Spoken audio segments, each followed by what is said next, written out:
妻子柳飘飘在社交软件上分享了一张照片，配文：小狗只听主人的话。照片里，她穿着性感的情趣内衣，脖子上戴着狗项圈。照片的左下角有一只男人的手正抓着狗链，那只手的手背上有一个黑色的狗头纹身。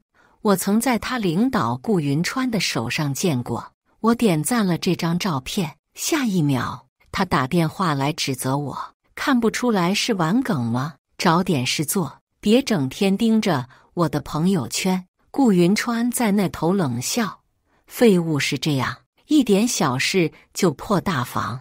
我默默挂断电话。恋爱2年，结婚3年，当柳飘飘舔狗的第5年，我不想舔了。大家好，开始今天的分享之前，希望你能给人间烟火点个订阅，我将会分享更多优质的内容。柳飘飘到家时，我正坐在沙发上吃泡面，她一脸嫌弃地拿走泡面，倒进垃圾桶。秦言，我不是早就告诉过你少吃这些垃圾食品吗？他掏出一盒价格昂贵的新西兰三文鱼放在我面前。云川让我给你带回来的，说让我好好哄哄你。我闻着生鱼肉散发出的淡淡腥气，一把推远。不用。柳飘飘瞪了我一眼。秦言，你别给脸不给脸，难不成还要我喂你吃？不吃就倒了，不识好歹的东西。换做以前，我肯定会伤心地问他，飘飘，你忘了我不吃生腌的食物吗？我会吐的。但今天我一句话都懒得说。他把手机递给我，给云川打个电话，说声谢谢，再道个歉，就说是你多想了，特地给顾总赔不是。我坐着没动，他踢我一脚，人家那么大的企业总裁，还操心你生没生气，你还在这装起来了。他这一脚带着怨气，又狠又稳地踢在我做过手术的膝盖上。几年前，柳飘飘下班路上被一个变态男骚扰，对他上下其手。我为了救他，和那男人扭打在一起，右耳膜都被打穿。随后，那男人捡起一根钢筋，重重地敲在我的膝盖上，导致我膝盖粉碎性骨折。我按住膝盖，脸色苍白，身子微微发抖。柳飘飘见状，有些慌神。秦言，我不是故意。他想伸手来碰我，被我躲开。床头柜的抽屉里有止痛药，麻烦你帮我拿一下。他面色窘迫。好，我这就去，你等我。经过沙发时，他看到搭在扶手上的外套，脚下一顿。我不在的时候，你拿我衣服了没有？怎么了？他表情惊疑不定，拿起衣服翻开口袋，看了一眼才放心。我冷漠地看着他。昨天他换下这件外套，我想替他把衣服拿去干洗。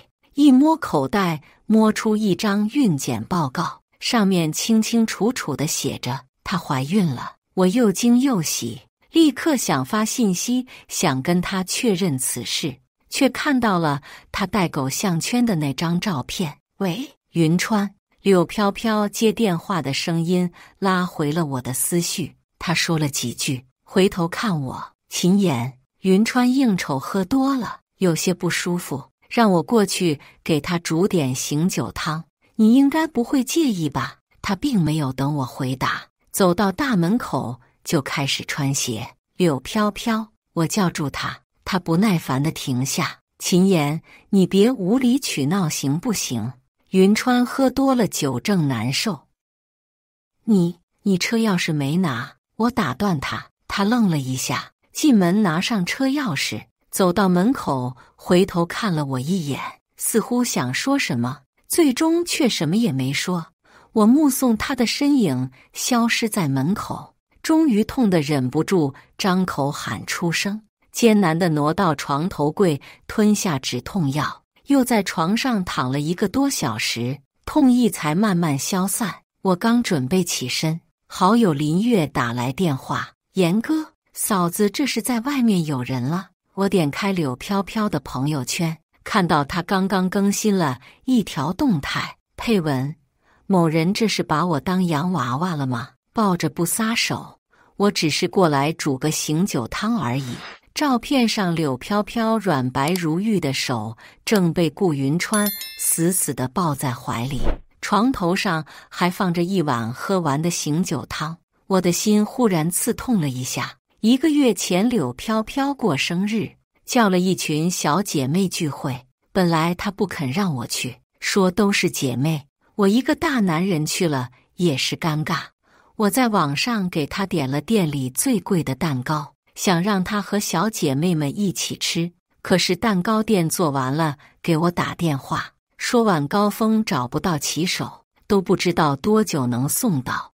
我为了让她吃上蛋糕，在路边扫了一辆共享单车，冲到蛋糕店，抱着蛋糕往她在的酒吧里跑。一路上车来车往，一个骑电动车的和我迎面撞上，我为了护住蛋糕，硬生生的用肉体垫在蛋糕下，做过手术的膝盖再次遭受重击。可我顾不上疼，先确认蛋糕没事，又爬起来咬牙往酒吧赶。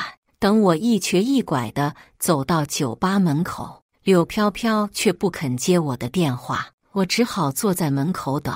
一路上来往的人都看着满头大汗的我，甚至有人问我是不是跑腿的，让我再帮忙去买包烟。半个小时后，柳飘飘才出来找我，一脸嫌弃：“你怎么来了？不是让你别来吗？”我强挤出一丝笑容，把精心护着的蛋糕递给他：“我来给你送蛋糕，你拿去和小姐妹一起吃吧。”他瞥了我一眼：“这什么蛋糕啊？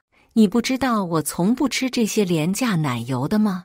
你还是拿回去自己吃吧。”他把蛋糕粗鲁地推回来，我有些错愕。他的小姐妹走出来：“呀，这不是秦岩吗？好久没见到你这个校草了，怎么现在变得像乞丐一样？”哈哈哈！我低头看向自己的衣服，衣服上全是灰，裤子摔破了，有血迹渗出来。借着玻璃看了一眼倒影，确实像个乞丐。来都来了，一起进来喝酒吧。小姐妹招呼我。柳飘飘看起来很不高兴，但小姐妹已经拖着我进了包房。我一进去就看到了穿着西装、戴着名牌手表的顾云川。他看到我很惊讶：“是秦先生吗？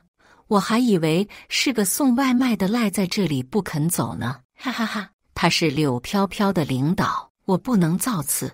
我被安排在最角落的沙发上坐着，柳飘飘就坐在顾云川的身旁，时不时凑到他耳边，两人十分亲密。我多喝了几杯酒，醉倒在沙发上，已经忘了是怎么回家的。可当我刚躺下，柳飘飘就对我说道：“秦岩，你去煮个醒酒汤给我喝。”我难受，我全身都疼得厉害，忍不住哀求他：“可以让我休息会儿吗？”他噌的一下从沙发上弹起来，指着我的鼻子开骂：“你当初追我的时候怎么说的？要照顾我一辈子，现在让你煮个醒酒汤都不愿意。我还没说你呢，今天穿成这样子去参加我的生日宴，把我的脸都丢尽了。人家顾总都问我怎么会看上你。大学时我也爱打扮爱臭美，跟他结婚以后，我以为这些外在不再重要，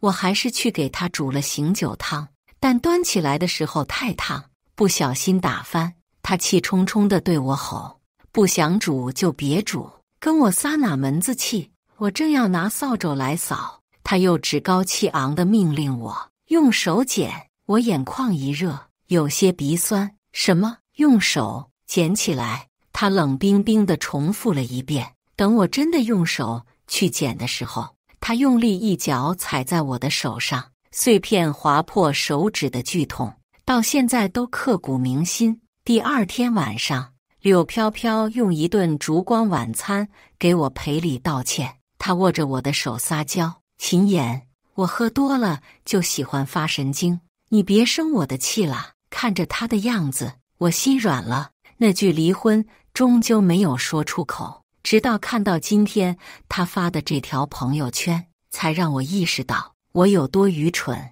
我给林月打了个电话，有认识的律师吗？我想离婚。早上我被柳飘飘的电话吵醒，秦言快出来，我请你吃好吃的。每次我们吵架，他都会用这种方式来求和。我没来得及说什么，他就挂了电话。正好我也想跟他聊聊离婚的事情，就穿好衣服出了门。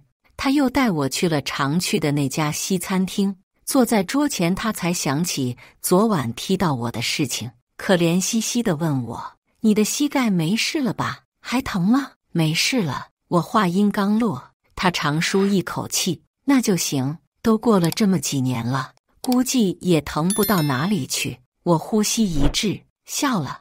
那次膝盖粉碎性骨折后，我做了多次手术，经历多次感染后，腿骨里被打入钢钉，副作用就是我的膝盖患上严重的关节炎，天气一凉就疼得整夜无法入睡。我不说是怕他内疚，但他也真的一次也没问过。飘飘，你昨晚发的朋友圈是顾总吗？好甜啊，磕死我了。一个女人突然经过，拉着他说话，他脸上闪过尴尬。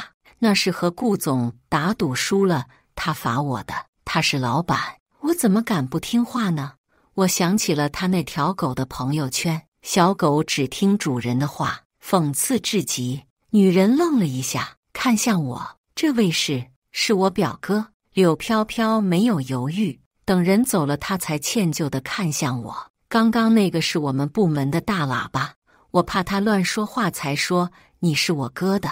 你没生气吧？我低头回信息，敷衍道：“没有。”你吃好了吗？吃好了就走吧。林月推了个离婚律师给我，让我找个时间见面。回家的路上很沉默。柳飘飘找话跟我说，昨晚云川真的喝多了，我给他煮完醒酒汤他就睡着了，我们之间什么事都没发生。你别生气。没生气。我开着车，目视前方。柳飘飘看了我一眼，脸色突然沉了下来，把纸巾砸在我身上。秦言，你这是什么态度？我怕他闹，把车停下来。他又命令我把纸巾捡起来，我没动。柳飘飘，你闹够了吗？他突然红了眼眶，对着我大吼：“你不捡是吧？不捡我就冲出去让车撞死！”我沉默不语，还是弯腰去捡。一低头，在夹缝中找到一个用过的避孕套袋子，我捡了起来。他突然慌了神，前几天我把车借给同事了，肯定是同事在车上乱搞。我居然笑了，他一看到我笑，又炸了，抬手来打我。你冷笑什么？不会说话，没爹没妈的人就是这样，一点教养也没有。我猛地看向他，怒火中烧。你说什么？再说一遍。他脸上闪过一丝害怕，下意识地捂住了自己的肚子。你打我呀？我保证你会后悔一辈子。我盯着他平坦的小腹，语调没有起伏。下次别在车里坐，不够你们发挥，还可能会伤到婴儿。他瞪大了眼睛。秦言，你翻我衣服了，你这个骗子，我就不该相信你，你给我滚！好，我伸手去开门。他愣了一下，又一把抓住我，咬牙切齿：你今天要是敢下车，我们就离婚。我回头看向他，离婚？既然你也有这个想法，事情就变得简单了。律师我都找好了，离婚协议书我会寄给你，到时候你签个字就行。他手一松，露出了难以置信的表情。我最后问你一次，你说真的还是说气话？真心实意。我加重了咬字。他突然一把将我推出车外，冲我大吼一声：你别后悔！我倒在地上，膝盖又被撞了一下，疼得还没反应过来。他突然驾车倒退几米，下一秒猛地朝我撞了过来，车轮从我的膝盖上重重碾过，灵魂都被撕开的剧痛让我当场陷入了昏迷之中。等我再次醒来时，人已经躺在了医院里，身边站着的人除了好兄弟林月，还有柳飘飘的父母，唯独没看到柳飘飘。他爸爸看到我睁眼，满脸怒气：“你把我们飘飘藏到哪里去了？赶紧把他交出来！”原来在我昏迷的这一段时间里，柳飘飘失联了，电话不接，信息不回。他爸妈原本想报警，来到医院才知道是柳飘飘开车撞了我，吓得不敢报警。林月咬牙说道：“他不见了，我们还在找呢。他撞了人就跑了，是肇事逃逸。”柳飘飘的妈妈吓得大惊失色，伸手来捂林月的嘴：“你瞎嚷嚷什么？这只是他们两口子吵架，根本够不上什么严重。”他爸也红着脸怒斥一声：“你一个外人知道什么？轮得到你在这里插嘴？我是秦岩最好的兄弟，就看不惯你们一家子合起伙来欺负他一个人。”林月提高了音量，气得不轻。柳飘飘的爸爸抬起手就想打林月：“够了！”我开口制止了他们：“林月，你先出去，我单独和他们聊。”可是林月显然不放心把我一个人留在手里，毕竟这一家人没一个省油的灯。没事，我可以应付。经过这一遭，我整个人都清醒了。林月一步三回头的走了，门一关，他妈就瞪了我一眼：“秦岩，当初你从我们手上把他接过去，可说了要好好照顾他一辈子，怎么现在人还在你手里丢了？”他爸也嫌弃地看着我：“我当初就不同意你们在一起，现在怎么样？被我说中了吧？”我懒得和他们斗嘴，既然你们也觉得这段婚姻是个错误，正好我照顾不了柳飘飘，等他回来我就和他离婚。他爸妈对视一眼，都从对方眼里看到了震惊。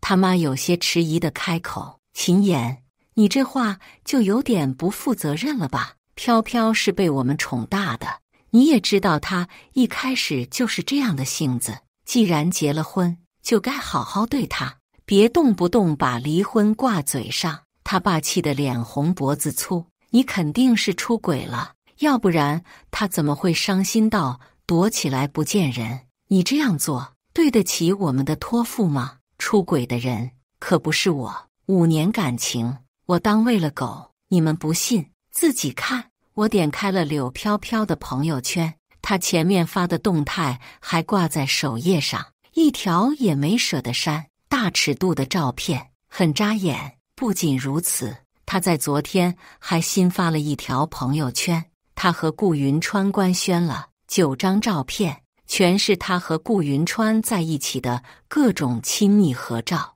吃饭睡觉就差鸳鸯浴也一起发上来。他妈看了一眼就红了脸，我冷冷地说道：“出轨的人是他，这是他的上司顾云川，他们已经在一起很久了。”见状，他爸轻咳了一声：“你也不用生气，本就是你高攀了我家飘飘，现在你既然愿意退出，是好事，好聚好散吧。那现在你联系一下飘飘，问问他到底去哪儿了。你们还没离婚，他的安全还是你的责任范围内。”我刚要开口，房门被砰的一声踢开，柳飘飘大步冲进门，对我怒吼：“秦岩，你烦不烦啊？能不能让林月别一直打电话给我？当初你说离婚的时候不是很有骨气吗？怎么现在又要让他来求我？”他说完，把手里的铂金包砸在了我胸口，很重，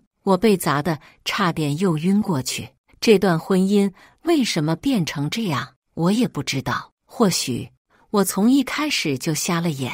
我冷脸：“谁求你了？是你爸妈来骚扰我，问你的下落。”他愣了一下，看向他父母，随后又转向我，讥讽道：“林月说你伤得很重，我还以为你快死了呢，这不是还很中气十足吗？既然没事，就别揪着我要我负责，我可不想后半辈子被你缠上。离婚协议书拿出来，我现在就签字。”他声音尖锐，传出病房。林月一把撞开门，大步冲进来，把病历本砸在他脸上：“你睁大狗眼好好看看，他伤得重不重？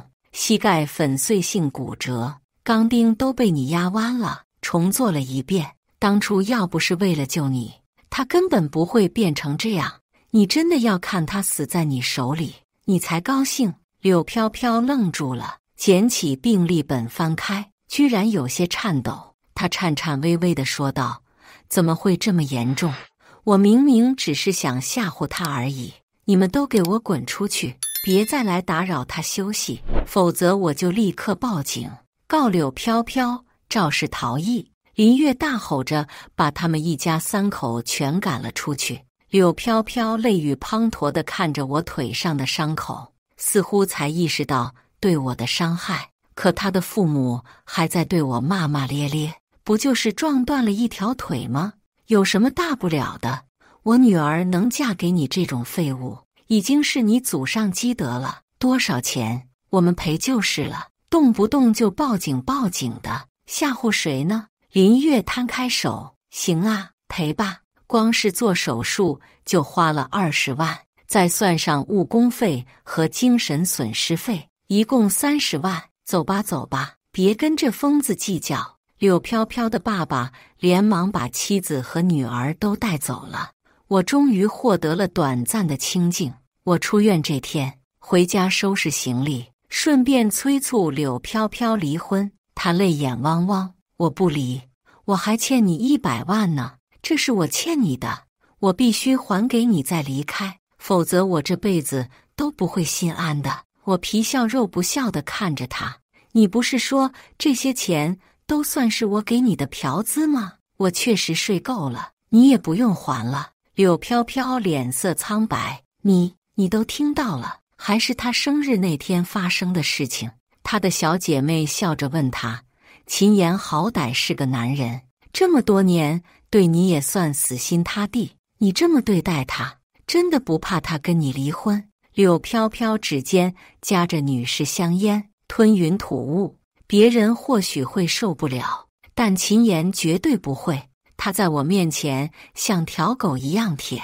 小姐妹无奈道：“我劝你还是收敛一点，像这种肯把父母的遗产都拿来供你读书的傻子可不多，你可别真的把人给做没了。”柳飘飘冷笑：“我做了吗？他不喜欢我抽烟，我就背着他抽，这还做？再说他免费睡了我这么多年，拿点钱供我读书怎么了？妓女还要给嫖资呢，他凭什么免费睡我这么漂亮的女人？该知足的人是他，真把我惹急了，马上甩了他，找个新老公，谁怕谁呀？”当时我多喝了几杯，但却清清楚楚地听完了他们的对话。柳飘飘没想到我会听到，还一直瞒着没说。他脸色苍白：“秦岩，你听我解释，我当时喝醉了，胡说八道呢。”我推开他的手：“嫖资给够了吧？不用再说了，签字离婚吧。”柳飘飘跟疯了一样，死活都不肯答应离婚，一直伸手来抱我。以前我对他的拥抱欣喜若狂，现在却只觉得没有更恶心的事情了。柳飘飘，在医院大吵大闹，让我拿出离婚协议书的人是你，说不想让我免费睡的人也是你。现在我把离婚的机会给你，你不中用。他哭得上气不接下气：“是我错了，秦岩，我那都是说的胡话，我只是以为你在拿离婚来要挟我，我太生气了。我怎么知道你说真的要和我离婚呢？胡话，你真拿我当傻子是吧？我是爱过他，爱到放弃尊严。可我现在才发现，有些人就是贱，你越爱他，他越作践你。你不爱的时候，他又摇尾乞怜，想求你再爱一次。我怎么可能拿你当傻子呢？”柳飘飘声音微弱。我冷笑一声，脑子里又想起了一桩往事，是我第一次和顾云川见面的时候。那是半年前的春节前夕，他去参加公司团建，莫名其妙的要把我带上。平时这种聚会他都不肯带我，可那天他抱着我撒娇，说同事们都想认识我，他带我去了他们团建的高档餐厅，菜单都是法语。我刚拿起来看了一眼，柳飘飘就一把抢走。你看不懂就别看，跟着别人点一样的就行了。我大学自学过法语，曾经还代表学校去法国参加过程序比赛，但我实在懒得在这种场合炫耀。服务员还没说话，坐在柳飘飘身旁的顾云川笑出声：飘飘，你老公平时都不带你吃法国餐吗？连这么简单的法语都看不懂。他的视线停留在柳飘飘的胸口，暧昧的上下滑动。你这么有品味，应该好好调教调教你老公，可别让他拉低了你的档次。柳飘飘瞪了我一眼，回头娇俏地对顾云川说：他就是这么个死宅男，哪像顾总你这么见多识广。顾云川当即就笑了：你这话说的，听说当年追他的人排着长队，你可是耍了点小手段才勾搭上他。这些话可能是柳飘飘的小姐妹说的。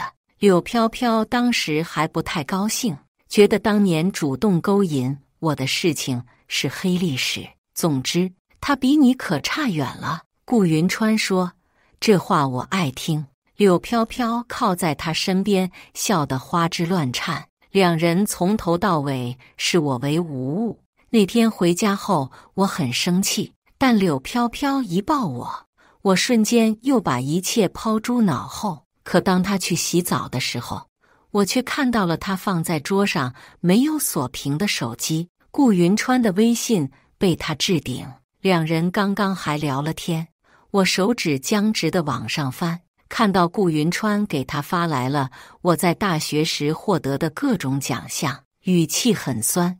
难怪你要主动勾引他呢，人家也不像你说的这么一无是处嘛。柳飘飘，大学的经历根本不作数，现在不就是个破程序员吗？顾云川，我可不像人家那么年轻有潜力。姥姥，柳飘飘，别生气嘛，还不是你自己要让我带他过去给你看，现在看了又不高兴。顾云川，那我就是不高兴，你要怎么哄我？柳飘飘，明天我把那套蓝白的穿上，你不是喜欢那一套吗？看完全部信息的我，就像被人一棍敲在了头上，又疼又猛。柳飘飘洗完澡出来后，我质问他这些消息是什么意思，却没想到他的火气比我还大，直接把手机给砸了。你有意思吗，秦言？我只是穿蓝白色裙子去公司上班而已，咨询一下顾总的意见。你想到什么龌龊的事情上去了？虽然我不怎么相信，但看他反应激烈，我还是屈服了。我跟他说，如果你心里有了别人，一定要告诉我，我们好聚好散。他当时抱着胸冷笑：好聚好散？你当初死乞白赖追我的时候，说的可是不离不弃，怎么，你已经想跟我散了？想散就散，我柳飘飘还怕找不到男人了？大把的男人等着追我，倒是你一个膝盖重伤的残废，除了我谁还会瞎了眼看上你？我红了眼眶，我的膝盖是为了救你，我逼着你救我的吗？别老是拿这个事来绑架我，我都已经跟你结婚了，你还想让我怎么样？说完，他又自顾自地红了眼。你到底要我怎么样？当晚我们就分房睡了。后来和好是因为柳飘飘当着我的面把我的微信号给置顶了。我真的很好哄，因为我太爱他，对他的要求一直很低。可时至今日回想起来，我才发现他从头到尾都把我当个傻子一样玩弄。秦言，柳飘飘还在眼巴巴地看着我，希望我不要搬走。我冷漠地推开他，拿出了早就收拾好的行李，让开。他哭着说：你不许走，你走了以后谁来照顾我呢？你说要照顾我一辈子的，没有什么是永远的。以前我以为有永远，现在我觉得这个词很虚伪。我拖着行李离开的时候，柳飘飘一直追我到楼下，他像电影里那样追着我的车一直哭一直跑。我从后视镜里看了他一眼，很平静地踩下了油门。我重新找了个房子住，中途柳飘飘也找了过来，又是哭又是闹。林月知道后来我家住了几天，柳飘飘来一次他骂一次，柳飘飘见不到我就不再来了。有一天，柳飘飘突然给我打来了电话，他张口就说自己在医院里。秦言，我要打掉这个孩子了，但是在这之前，我还是问问你的意见，毕竟你是孩子的爸爸。我冷漠地反问他，我真的是孩子的爸爸吗？他突然就沉默了，过了很久他才支支吾吾地说，我和他，我都会带。没等他说完，我就把电话挂了。那之后很长一段时间，柳飘飘消失在我的生活里。他在出现在我面前时，整个人瘦了一大圈，穿着也朴素了不少，再也不复之前的光彩照人。他把我堵在了公司楼下，昨晚下了雨，空气有些冰冷，他却只穿着一条白色裙子，被冻得瑟瑟发抖。我认出那是我们第一次遇见时他穿的那一条。那时候我们还是大学生，在一个很平常的午后，我走出教室，他突然匆匆地朝我跑过来，一头扎进我怀里，紧紧地抓着我的衣领。他的眼睛很漂亮，像盈盈秋水，脸颊因为跑步而泛红。他眨着眼睛对我说，同学，老师在追我，你知不知道有什么地方可以躲呀？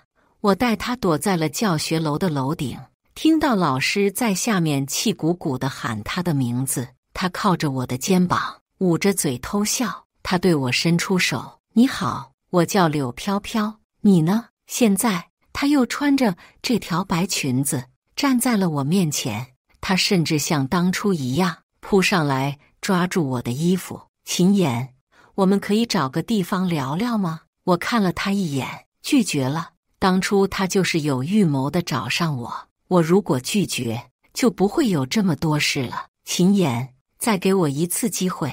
他双眼通红，我把孩子打掉了，我还去做了修复，现在的我和以前没有任何区别。我会再给你生一个孩子，我保证，一定是你的孩子。他抓着我的手往他身上按，我震惊无比，像吃了一只苍蝇那般恶心。我粗鲁地推开他，他摔倒在地，长发凌乱地散落在脸上，失声痛哭，声音嘶哑而破碎。为什么？我已经改过自新了，我已经后悔了，我恨不得把心掏给你看，你为什么就是不肯原谅我？婚内出轨不是很正常吗？但现在我已经回心转意了呀，你原谅我一次会死吗？大不了你也出轨一次，我们就当扯平了。无耻这个词，我从没想过会用在他身上。别再糟践我，也别再糟践你自己。以前我没求过你，但今天我想，第一次也是最后一次求你，赶紧跟我离婚吧，我真的不想再看到你。他僵了一瞬，哭着爬过来抱住我的腿。秦言，你真的不爱我了吗？我不信，我不信，你从前那么爱我，你说过你再也不会爱上别的女人。我厌恶地把他推开，那你就当我胡说，行吗？不行。柳飘飘声嘶力竭，你不会这么对我的，你肯定是在外面有女人了，对不对？你怎么能这样对我？你真是让我恶心。还有比你更恶心的人吗？我瞥了他一眼，他愣住了。你说我恶心？你嫌弃我了？滚！他也到了极限，在我说完这个字后，爬起来跌跌撞撞地离开。这天之后，柳飘飘好像真的放下了，非常配合地跟我办了离婚手续。拿到离婚证书的这天，在民政局的门口，他对我挤出一抹凄婉的笑意。一日夫妻百日恩，秦言，我祝福你，你也祝福我吧。我冷冷地看着他，你也配？他的笑容顿时消失在嘴角，转而咬牙切齿地说，你看着吧，我一定会比你幸福10倍、100倍，我等着看你笑话。他他头也不回地走到路边，坐上了顾云川的车。顾云川还对我得意地招了招手。我没有告诉他，我曾经亲眼目睹顾云川和别的女人走进情趣酒店。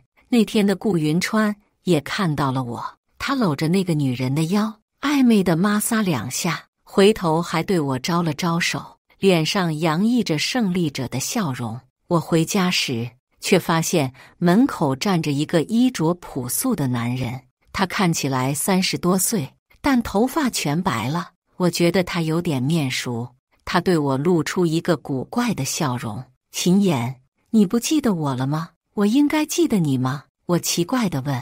他笑了。4年前，那根铁棍本来是要打在柳飘飘那个贱人头上的，是你扑上来挡住了。这一切你都忘了。我终于想起了他是谁，他就是4年前在路上拦住柳飘飘，要骚扰他的那个变态。我没想到他会找上我，瞬间变得警惕了起来。他却对我笑了一下。我听说了，你跟他离婚了，对吧？我刚出狱，只是想来告诉你一些事。什么事？一个素不相识的变态，还能有什么事？可接下来他说的话完全颠覆了我的认知。我才不是什么变态，我和他是在网上认识的。他说要跟我谈恋爱，在一起没多久，他就开始频繁找我要钱。我每次都信以为真，把工资全给他。但后来他的胃口越来越大，从几百几千变成了几万，我工资都才5000多一个月。我为了给他钱，还去借了一屁股网贷。可他突然跟我提分手，还说那些钱是我自愿给他的，他不会还给我。我一气之下就想找他理论，结果你就来了。他突然捂着脸哭了，因为打伤了你，我被判入狱4年，我的人生都被毁掉了。我震惊得无以复加。原来从一开始，柳飘飘就满嘴谎话。当时我重伤入院，一切的事情都是柳飘飘处理的。他没有告诉我真相，还无数次的哭诉。那一天他有多害怕，我是他的英雄。我愣在原地，不知道该怎么安慰他。你可以去告他，让他还钱。我只能想到这一个办法。他却凄惨地笑了笑，不告了。我本来是想来告诉你真相的，没想到你已经离婚了。秦言，你人还不错，我也不是个坏人，但我们都不应该遇到柳飘飘。他说完就走了。没几天，我就在网上看到了一条社会新闻，一个刚出狱的男人开车撞死了一对恋人。事发前的视频也被传到网上。我看到了柳飘飘，她站在路边和顾云川争执着什么。顾云川甩手给了他一巴掌，紧接着另一辆车从拐角开出来，突然加速撞上了正在争吵的两人。原本柳飘飘是可以逃出车头范围的，可顾云川抓了他一把，把他挡在了自己身前。汽车撞在两人的身体上，两个人像烙饼一样被压死在了顾云川那辆宝马车车头上，血肉模糊，混乱一片。从今往后，这个世界上再也没有柳飘飘。以上就是今天分享的故事。